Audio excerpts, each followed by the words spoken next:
Hi കൂട്ടുകാരെ, പുതിയൊരു വീഡിയോയിലേക്ക് എല്ലാവർക്കും സ്വാഗതം. അങ്ങനെ ശേഖരൻ മാഷിനോട് പറയാണ്, എന്തായാലും എനിക്ക് പോകണം, പോകുന്നതിന് മുന്നേ അനുപമയും മാഷിനെയും കാണണമെന്ന് മനസ്സ് പറഞ്ഞു, അതുകൊണ്ട് ഞാൻ വന്നതാണ് എന്ന് പറയുമ്പോൾ ഭാനുമ പറയണേ, എന്തായാലും വന്നു, ഇനിയിപ്പോൾ ഇവിടുന്ന് ഊണൊക്കെ കഴിച്ചിട്ട് പോവാം, എന്തായാലും ഇനിയിപ്പോൾ സുശീല അങ്ങോട്ടേക്ക് നിന്നെ കയറ്റുമെന്ന് തോന്നുന്നില്ല ശേഖര. അത് കേട്ടോടെ തന്നെ, ഇല്ല എനിക്ക് പോകണമെന്ന് പറയണേ, വേണ്ട ഇവിടെ ഊണ് കഴിച്ചിട്ട് നമുക്കൊപ്പം എല്ലാവർക്കും ഇരുന്നിട്ട് ഭക്ഷണം കഴിച്ചിട്ട് പോവാം എന്ന് പറയണേ കേട്ടോ. അപ്പോൾ ഭാനുമ പറയണേ, ശരിയാണ്, ഞാനെല്ലാം റെഡിയാക്കിയിട്ടുണ്ട്, ശേഖരൻ വന്നപ്പോൾ തന്നെ ഞാൻ അടുക്കളയിൽ കയറി എന്നൊക്കെ ഇങ്ങനെ പറയുകയാണ്. ഓ ആയിക്കോട്ടെ എന്ന് പറയണേ. പിന്നീട് ശേഖരൻ പറയണേ, എൻ്റെ മനസ്സിനൊരു ആഗ്രഹമുണ്ട്, ആ ആഗ്രഹം കൂടി നിങ്ങൾ നിറവേറ്റി തന്നാൽ എനിക്ക് വലിയ സന്തോഷമായിരുന്നു. അത് കേൾക്കുന്ന അനുപമ, അച്ഛാ എന്താണെങ്കിലും പറഞ്ഞോളൂ, ആ ആഗ്രഹം ഞങ്ങൾ നിറവേറ്റിത്തരാം, അച്ഛൻ ഏത് ആഗ്രഹവും നിറവേറ്റിത്തരാൻ തയ്യാറാണ് എന്നുള്ള വാക്കുകൾ പറയുമ്പോൾ ഉടൻ തന്നെ പറയുകയാണ്, എനിക്ക് എൻ്റെ മക്കളുടെ കൂടെ തിരുവോണത്തിൻ്റെ അന്ന് വലിയ ആഘോഷത്തോടു കൂടി അവരുടെ കൂടെ ഇരുന്ന് സദ്യ കഴിക്കണമെന്നൊരു ആഗ്രഹമുണ്ട്, അതെനിക്ക് നടത്തി തരുമോ? തിരുവോണം നടത്താനാണ് എനിക്ക് ആഗ്രഹം എന്നൊക്കെ പറയാണ്. ഞാൻ എൻ്റെ വീട്ടിൽ നിന്ന് ഇറങ്ങിപ്പോകുന്നതിന് മുന്നേ ഒന്നോ രണ്ടോ തിരുവോണം നല്ല രീതിയിൽ ഞങ്ങൾ നടത്തി, പിന്നീട് ഞങ്ങൾ തമ്മിൽ സ്വരച്ചേർത്ത് തുടങ്ങി, ആ സമയം ഞങ്ങൾ ആ വീട് വിട്ട് ഇറങ്ങിപ്പോയി എന്നൊക്കെ പറയുകയാണ് കേട്ടോ. ആ സമയം ഈ വാക്കുകളങ്ങ് കേൾക്കുമ്പോൾ ശരി ആയിക്കോട്ടെ എന്ന് പറയുകയാണ് കേട്ടോ. എന്നാൽ ഈ സമയം നിനക്ക് അത് നടത്താൻ കഴിയുമെന്ന് എനിക്ക് തോന്നുന്നില്ല, പക്ഷെ ഞാനൊരു കാര്യം പറഞ്ഞേക്കാം, എന്തായാലും നിനക്ക് ഇങ്ങനെ ഒരു ആഗ്രഹം നടന്നില്ലെങ്കിൽ എൻ്റെ വീട്ടിൽ വെച്ചാവാം എന്ന് മാഷ് പറയുന്നുണ്ട് കേട്ടോ. നീ എൻ്റെ മക്കളെയൊക്കെ അങ്ങ് മക്കളായി കണ്ടേക്ക് ശേഖര, അതോടുകൂടി പ്രശ്നം തീരുമല്ലോ. സുശീലയുടെ സ്വഭാവം എനിക്ക് ഉൾക്കൊള്ളാൻ പറ്റാത്ത സ്വഭാവമാണ്, അതുകൊണ്ട് തന്നെ അവൾ നിന്നെ കയറ്റുമെന്ന് തോന്നുന്നില്ല എന്നൊക്കെ പറയുമ്പോൾ ആയിക്കോട്ടെ എന്ന മൗനസമ്മതം നൽകുന്നു കേട്ടോ. ഇതേ സമയം ഇന്ദ്രനും ശ്യാമും കൂടിയിട്ട് ഒരു ഓർഫനേജിൽ പോയിരിക്കുകയാണ്. എന്നിട്ട് അവിടെ ചെന്ന് പറയുകയാണ്, ദേ തോമസ് അങ്കിൾ ഉള്ളത് കൊണ്ടാണ് ഞാൻ അങ്ങോട്ടേക്ക് വന്നത്, ഒരു ആൾക്ക് നിൽക്കാൻ ഇപ്പോൾ ഒരു വേക്കൻസി ഉണ്ട്, അത് ഇന്നോ നാളെ ആയി പോവും, ആരാ ഇനി വരിക എന്ന് പറയാൻ പറ്റത്തില്ല, എന്തായാലും ഈ ഷെൽട്ടർ കൊള്ളാം, എന്തായാലും ക്രിസ്ത്യനാണ്, അതുകൊണ്ട് കുഴപ്പമില്ല, നല്ല ചിട്ടവട്ടങ്ങളോട് കൂടി തന്നെ. അപ്പോൾ അയാൾ പറയുന്നുണ്ട്, എല്ലാവരും ഇതുപോലെ അച്ഛനമ്മമാരെ നോക്കാൻ വയ്യാതെ ഇവിടെ കൊടുത്ത് തള്ളുകയാണ്, ആദ്യമൊക്കെ പറയും നോക്കാം ഞങ്ങൾ വരാം, അതാ ഇതാ എന്നൊക്കെ പറയും, പിന്നീട് തിരിഞ്ഞു നോക്കത്ത് പോലുമില്ല, അങ്ങനത്തെ മക്കളാണ്, അതൊക്കെ ഞങ്ങൾക്ക് മുൻകൂട്ടി അറിയാം, എങ്കിലും ഞങ്ങൾ തരുന്നു. ആ സമയം പറയണേ, ഇല്ല ഞാൻ ഇന്ദ്രനാണ്, ഇന്ദ്രൻ്റെ സ്വഭാവം നിങ്ങൾക്കറിയാലോ, ഇന്ദ്രൻ എന്നും എല്ലാ മാസവും ഇവിടെ എത്തും, എന്തൊക്കെ കാര്യം അദ്ദേഹത്തിന് വേണ്ടോ അതൊക്കെ ഞാൻ ചെയ്തു തരും എന്നൊക്കെ പറയുമ്പോൾ ആയിക്കോട്ടെ ഇന്ദ്ര, നിന്നെ വിശ്വസിച്ച് മാത്രം തരുന്നു, എന്തായാലും നാളെ തന്നെ അദ്ദേഹത്തെ ഇവിടെ കൊടുന്നാക്കിക്കോളൂ, അല്ല എങ്കിൽ പിന്നെ വേറെ കിട്ടത്തില്ല, ഈ സീറ്റ് ഇപ്പോൾ ഇന്ന് വേറൊരാൾ വന്ന് അവർക്ക് കൊടുക്കേണ്ടി വരും, അതാണ് ഇവിടുത്തെ രീതി എന്ന് പറയുന്നുണ്ട്.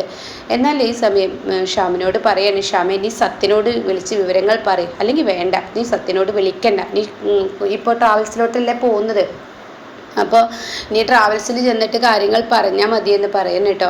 അങ്ങനെ സത്യനാണെങ്കിലോ സത്യൻ്റെ അരികിലോട്ട് ശ്യാമ് പോവുകയാണ് കേട്ടോ. ഇതേ സമയം ഇന്ദ്രൻ അനുപമയോട് ഒരു വഴിവക്കിലോട്ട് വരാൻ പറഞ്ഞിരിക്കുകയാണ്. അപ്പോൾ അനുപമ ചോദിക്കുകയാണ്, എന്തിനാ എന്നെ ഇങ്ങോട്ടൊക്കെ വിളിച്ചു വരുത്തിയത്, എൻ്റെ അച്ഛനുള്ളത് കൊണ്ടാണോ അതോ നിങ്ങളുടെ അച്ഛനുള്ളത് കൊണ്ടാണോ? അല്ല അനു, ഞാൻ വേറൊരു കാര്യം പറയാനാണ് വിളിച്ചത്, ഞാൻ ഈ പറയുന്ന അദ്ദേഹത്തെ ഷെൽട്ടറിലോട്ട് മാറ്റാനുള്ള തീരുമാനം ഞാനും എടുത്തു, അപ്പോൾ അതുകൊണ്ട് അത് കണ്ടുവച്ചു, നല്ലൊരു സ്ഥലമാണ്, അത് ഓക്കെ ആയിട്ടുണ്ട് എന്നൊക്കെ ഇങ്ങനെ പറയുമ്പോൾ എന്തായാലും നിങ്ങളുടെയൊക്കെ ഒരു മനസ്സ്, ഇന്ദ്രേട്ടനും ഒരു മനസ്സ് എന്നൊക്കെ പറയുമ്പോൾ എനിക്കിത് ചെയ്യാതിരിക്കാൻ പറ്റത്തില്ല, എൻ്റെ അമ്മയുടെ വാക്കുകളാണ് എനിക്ക് വലുത്, അമ്മക്ക് വിട്ടുകൊടുത്തതായതുകൊണ്ട് എനിക്കൊന്നും പറയാനില്ല, അദ്ദേഹം മാറിക്കോളും, അല്ല അപ്പം എന്നെ കാണണം എന്നുള്ള ആ ഒരു ഇത് എന്തിനാ ഇന്ദ്രേട്ടന് തോന്നിയത്, ഇതേക്കുറിച്ച് പറയാനാണോ, അത് വീട്ടിൽ വെച്ചും പറയായിരുന്നല്ലോ. അയ്യോ അതല്ല ഞാൻ വിളിച്ചത്, അദ്ദേഹം ആ വീട്ടിൽ നിന്ന് ഇറങ്ങുമ്പോൾ യാതൊരു ബുദ്ധിമുട്ടുകളും ഞങ്ങൾക്ക് ഉണ്ടാക്കാൻ പാടില്ല, ഞങ്ങളെക്കുറിച്ച് പരദൂഷണമൊന്നും പറയാൻ പാടില്ല, അതുകൊണ്ടും കൂടി പറഞ്ഞതാണ്. അപ്പോൾ അത് കേൾക്കുന്നതിനോട് കൂടി ഉടൻ തന്നെ ഇങ്ങനെ അനുഭവം പറയാണ്, ഇത്രയും കാലം ആ മനുഷ്യൻ നിങ്ങളുടെ വീട്ടിൽ നിന്നിട്ട് നിങ്ങൾ നിങ്ങളുടെ അച്ഛനെ കുറിച്ച് മനസ്സിലാക്കിയില്ലല്ലേ, എന്തെല്ലാം പോരായ്മകൾ ആ വീട്ടിലുണ്ടായിട്ടും ആ മനുഷ്യനുണ്ട് ഒരു കുറ്റം കുറവുകൾ നിങ്ങളോട് പറയാൻ നിന്നിട്ട് വലിയ കഷ്ടമുണ്ട് കേട്ടോ എന്ന് പറയാണ്. ഇതേ സമയം ആയിക്കോട്ടെ എന്ന് സമ്മതം മൂളുന്നു.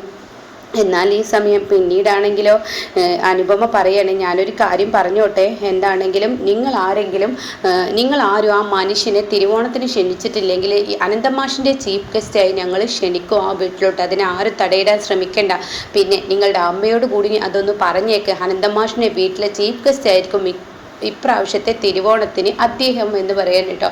ഈ വാക്കുകളൊക്കെ കേൾക്കുമ്പോൾ എന്തൊരു ദേഷ്യമാണ് ഇന്ദ്രന് വരുന്നു എന്നായിരിക്കും അനുപമ കരുതിയത്. പക്ഷെ അതൊന്നും ഉണ്ടായില്ല കേട്ടോ. ഇന്ദ്രൻ അങ്ങനെ പോവുകയാണ്. പിന്നീട് സുശീലയാണ് കാണിക്കുന്നത്. ചാണകം എടുത്ത് തെളിക്കാൻ ഒരുങ്ങുകയാണ് ആ മനുഷ്യൻ കിടക്കുന്ന സ്ഥലം. അങ്ങനെ ആ പായൊക്കെ എടുത്ത് വലിച്ചെറിയുന്നു. പിന്നീട് ബാഗ് എടുത്ത് വലിച്ചെറിയുന്ന സമയത്ത് ഇവിടെ സോന പറയണേ എന്തോന്നാണ് ഈ കാണിച്ചു കൂട്ടുന്നത്, എന്താ അമ്മ ഈ ചെയ്തു കൂട്ടുന്നത്, പിന്നെ എന്താടി ആ മനുഷ്യ ഇവിടെ കിടന്നോർത്ത് ചാണക വെള്ളം തെളിക്കണം, അതിനാ മനുഷ്യൻ പോയിട്ടില്ലല്ലോ. അനന്തമാഷിൻ്റെ വീട്ടിൽ നിന്ന് ഇന്ന് അയാൾ വരത്തില്ല, ഇനി അയാൾ ഈ വീട്ടിലോട്ട് വരണ്ട, ഇവിടെ വരണ്ട, എന്തായാലും ഞാൻ കഴുകി കളയട്ടെ, എന്തായാലും അയാൾക്കൊരു സ്ഥലം ശരിയാവുന്നത് വരെ അയാൾ ഇവിടെ ഉണ്ടാവുമല്ലോ, ഞാൻ ഇവിടെ കഴുകട്ടെ എന്നൊക്കെ പറയുമ്പോൾ ഒരു വണ്ടി വന്ന് നിൽക്കുന്നു കേട്ടോ. ഒരു വണ്ടി, കാണാത്തൊരു വണ്ടി. അതുകൊണ്ട് തന്നെ ഇവർ ആരായിരിക്കും എന്തായിരിക്കും എന്നറിയാൻ വേണ്ടി അമ്മയും മകളും തലയിട്ട് നോക്കുകയാണ് കേട്ടോ. അപ്പോൾ കാണുന്ന അതിൽ നിന്ന് രണ്ടാളുകൾ ഇറങ്ങി വരുന്നു. ഇതേ സമയം സുശീല കരിങ്കല്ല് പോലെ തന്നെ മുഖം പിടിച്ചിട്ടുണ്ട്. അപ്പോൾ ഈ സമയം ഇങ്ങനെ വന്നിട്ട് ചോദിക്കുകയാണ്, അല്ല ആരാ എന്താ എങ്ങനെ എന്നൊക്കെ എങ്ങനെ സോന ചോദിക്കുമ്പോൾ ഉടൻ തന്നെ പറയുകയാണ്, ഞങ്ങൾ ഈ പ്രവാസി കൂട്ടായ്മയിൽ നിന്ന് വരികയാണ്. എന്നൊക്കെ സുശീല പറയൽ തുടങ്ങി കേട്ടോ. സുശീലക്ക് ഇഷ്ടപ്പെട്ടില്ല. അപ്പോഴേക്കും സോന പറയുന്നത്, നിങ്ങൾ കയറി വാ, എന്താ നിങ്ങൾ അവിടെ തന്നെ നിൽക്കുന്നത്, നിങ്ങൾ എന്തിനു വന്നതാണ്? അതെ, ശേഖരൻ എന്ന് പറയുന്ന വ്യക്തി ഇവിടെയല്ല താമസിക്കുന്നത്, അയാളെ കുറിച്ച് പറയാനാണോ അങ്ങോട്ടേക്ക് വന്നത് എന്ന് സുശീല പറയുകയാണ്. അപ്പോഴേക്കും ഉടൻ തന്നെ സോന പറയണേ, അമ്മ ഒന്ന് അടങ്ങി, ഇതൊക്കെ വലിയ വലിയ ആളുകളാണ്, ഇവരോട്ടൊന്നും കളിക്കാൻ പറ്റത്തില്ല, അമ്മ മിന്നാണ് നിൽക്ക്. ശരി, അച്ഛനെ തിരക്കി വന്നതാണല്ലേ? അതെ അച്ഛനെ. അപ്പോൾ സോന അച്ഛൻ എന്ന് വിളിക്കുന്നു കേട്ടോ. ഇത് കേൾക്കുന്ന സുശീല വാ പൊളിച്ചു. ഇവൾക്ക് അച്ഛൻ കൊച്ചൻ, എന്തൊരു അച്ഛൻ കൊച്ചൻ വിളിക്കലാണ് എന്നുള്ള ഭാവത്തിൽ ഇങ്ങനെ നോക്കി നിൽക്കുകയാണ്. ഈ സമയം ഉടൻ തന്നെ പറയണം, എന്തായാലും ശരി, എന്താ വന്നത്? അതെ, ശേഖരനെ ഒന്ന് കാണണം. ശേഖരൻ ഒരുപാട് ബുദ്ധിമുട്ടും വിഷമങ്ങളും സൗദി അറേബ്യയിൽ കിടന്ന് അനുഭവിച്ച് വന്നൊരു വ്യക്തിയാണ്. തൊഴിലില്ലായ്മയെ കിടന്ന് ബുദ്ധിമുട്ടുകയും പാവം നാട്ടിലോട്ട് വന്നപ്പോൾ ഒരു രൂപ കയ്യിൽ പോലും ഇല്ലാതെ ഞങ്ങളൊക്കെ പാടെ കൂടി 3 ലക്ഷം രൂപ കൊടുത്ത് പറഞ്ഞയച്ചതും ടിക്കറ്റ് എടുത്തത് ഞങ്ങളൊക്കെയാണ്. പക്ഷേ അതുകൊണ്ടൊന്നും ഒന്നും ആവില്ല. ഒരു പ്രവാസി കുടുംബത്തിലോട്ട് വന്നു കഴിഞ്ഞാൽ ഒരു പ്രവാസിക്ക് കിട്ടാവുന്ന വേദന എന്തെന്ന് നന്നായി തിരിച്ചറിയുന്ന ഒരു വ്യക്തികളാണ് ഞങ്ങൾ. അതുകൊണ്ട് തന്നെ ഞങ്ങളൊരു കാര്യം പറഞ്ഞോട്ടെ എന്തെന്ന് ചോദിക്കുന്നു. ഉടൻ തന്നെ പറയുകയാണ്, അതെ, ഞങ്ങൾ ശേഖരനെ ഒന്ന് കാണണം, ശേഖരൻ്റെ ഫോൺ നമ്പർ ഒന്ന് തരാമോ? അയാൾക്ക് ഇവിടെ ഫോൺ നമ്പറൊന്നുമില്ല. അപ്പോഴേക്കും സുശീല, അപ്പോഴേക്കും അതെ, ഒന്നും തോന്നരുത് കേട്ടോ, അമ്മയ്ക്ക് ദേഷ്യമാണ്. അല്ല, ശേഖരനെ എങ്ങോട്ടൊക്കെ പോയിരിക്കുന്നത്? ദേഷ്യമാണെന്ന് പറഞ്ഞാൽ മനസ്സിലായില്ല. അത് തന്നെ, ഇവിടുത്തെ ഏട്ടൻ്റെ ഭാര്യയുടെ അച്ഛന് സുഖമില്ലാതെ കിടക്കുകയാണ്, അപ്പോൾ അവരെ കാണാൻ വേണ്ടി പോയിരിക്കുകയാണ്. അപ്പോൾ അത് കേൾക്കുമ്പോൾ സുശീലക്ക് ദേഷ്യം പിടിക്കുകയാണ് കേട്ടോ. അപ്പോൾ എന്നാൽ അവിടുത്തെ ഫോൺ നമ്പർ ഒന്ന് തരാമോ? ഞങ്ങൾ അങ്ങോട്ടേക്ക് പോയിക്കോളാം, ഞങ്ങൾ ശേഖരൻ്റെ നമ്പർ തരികയാണെങ്കിൽ അത് അച്ഛന് ഫോണൊന്നും യൂസ് ചെയ്യാറില്ല, അച്ഛന് ഫോണൊന്നും ഉപയോഗിക്കാറില്ല, പിന്നെ അമ്മയ്ക്ക് ദേഷ്യം, പോകുന്ന വഴിക്ക് അമ്മയെ കൊണ്ടുപോയില്ല, ആ ഒരു ദേഷ്യം അമ്മ കാണിക്കുകയാണ് കേട്ടോ. ഞങ്ങൾക്ക് മനസ്സിലായി, പ്രവാസി ലോകത്തുനിന്ന് തിരിച്ചു വരുന്ന ഒരു പ്രവാസിക്ക് ഒരു വീട്ടിൽ എന്തുമാത്രം സുഖക്കേടും ഉണ്ടാവുമെന്ന് ഞങ്ങൾക്ക് നന്നായി അറിയാം. അതപ്പം നിങ്ങൾ പറഞ്ഞു തരേണ്ട ആവശ്യമില്ല. അപ്പോഴേക്കും നിങ്ങൾ വന്നതെന്താ? അപ്പോഴേക്കും ദേഷ്യം പിടിക്കുകയാണ് സുശീലക്ക്. വന്നത് എന്താ വെച്ചാൽ വേഗം പറഞ്ഞിട്ട് പോയിക്കോളൂ, നിങ്ങൾ അവരെ തിരക്കി അങ്ങോട്ടേക്ക് പോകുമൊന്നും വേണ്ട എന്നിങ്ങനെ സുശീല പറയുമ്പോൾ ഉടൻ തന്നെ, ഞാൻ പറയാം, ഞങ്ങൾ വന്നതിൻ്റെ കാര്യം പറയാം. ഈ ഒരു പ്രവാസിയായ ശേഖരൻ നാട്ടിലോട്ട് വന്നു. ശേഖരൻ മാത്രമല്ല, ശേഖരൻ്റെ കൂടെ അന്ന് 4 ആളുകളുണ്ടായിരുന്നു. ഞങ്ങൾ കയറ്റി വിടുമ്പോൾ 3 ലക്ഷം ഓരോരുത്തർക്ക് കൊടുത്തു. പക്ഷെ അതൊന്നും ഒരു കുടുംബം മുന്നോട്ട് പോകാനൊന്നും അല്ലല്ലോ. ലാസ്റ്റ് ചവിട്ടും കുട്ടും എല്ലാവരുടെ നിന്നും കിട്ടുമെന്നും അറിയാം. അതുകൊണ്ട് തന്നെ ഞങ്ങളൊരു തീരുമാനം എടുത്തു. പാവം ഒരുപാട് കാലം ആ വിദേശ രാജ്യത്ത് നിന്നിട്ട് പിന്നീട് ആ അദ്ദേഹത്തിന് ഒന്നും തന്നെ കിട്ടാതെ പോയാൽ വീട്ടിൽ വന്നാൽ ഇതായിരിക്കും എന്ന്. അതുകൊണ്ട് ഞങ്ങൾ അബുദാബിയിലെ ബിഗ് ടിക്കറ്റ് ഉണ്ടല്ലോ, അത് ഞങ്ങൾ അങ്ങ് എടുത്തു. അത് എടുത്തു വന്നോ? എന്തു ഒന്ന് നിങ്ങൾക്ക് സുശീലൊക്കെ ചീറികൊണ്ട് ഓരോന്ന് കാണിക്കുന്നുണ്ട് കേട്ടോ. ആ സമയം സോന പറയണേ, അതിനെന്താ, ആ ബിഗ് ടിക്കറ്റ് എടുത്തു, ആ ബിഗ് ടിക്കറ്റിൻ്റെ ഫസ്റ്റ് പ്രൈസ് അടിച്ചിരിക്കുന്നു. എന്തെന്നാ ഈ പറഞ്ഞത്? ഫസ്റ്റ് പ്രൈസ് അടിച്ചിരിക്കുന്നു എന്നാ? എന്ന് സോന, ഫസ്റ്റ് പ്രൈസ് എന്ന് പറയുന്നത് അത്യാവശ്യം ഉണ്ടാവുമല്ലോ. 3.5 കോടിയോളം ഉണ്ടാവും, അല്ല മില്യനോളം ഉണ്ടാവും എന്ന് പറയുന്നത് കേട്ടോ. ഇതിപ്പോൾ ഇവിടോട്ടൊന്ന് കണക്ക് കൂട്ടുകയാണെങ്കിൽ ഓരോരുത്തർക്കും 20 മേലോട്ടുണ്ടാവും, 20 കോടിയുടെ മേലോട്ടുണ്ടാവും എന്നൊക്കെ ഇങ്ങനെ അവർ പറയുമ്പോൾ, 20 കോടിയോ, നിങ്ങൾ എന്തോന്നാ ഈ പറയുന്നത് എന്ന് പറഞ്ഞ് സുശീല അങ്ങ് എണീക്കാണ് കേട്ടോ. അപ്പോഴേക്കും സുശീലയ്ക്ക് സന്തോഷം കൊണ്ട് തുള്ളിച്ചാടലോട്. 20 കോടി, അതെ 20 കോടി, 4 പേർക്ക് ഓരോരുത്തർക്കും 20 കോടിയുടെ മുകളിലാണ് ഞങ്ങൾ കൊടുക്കുന്നത്.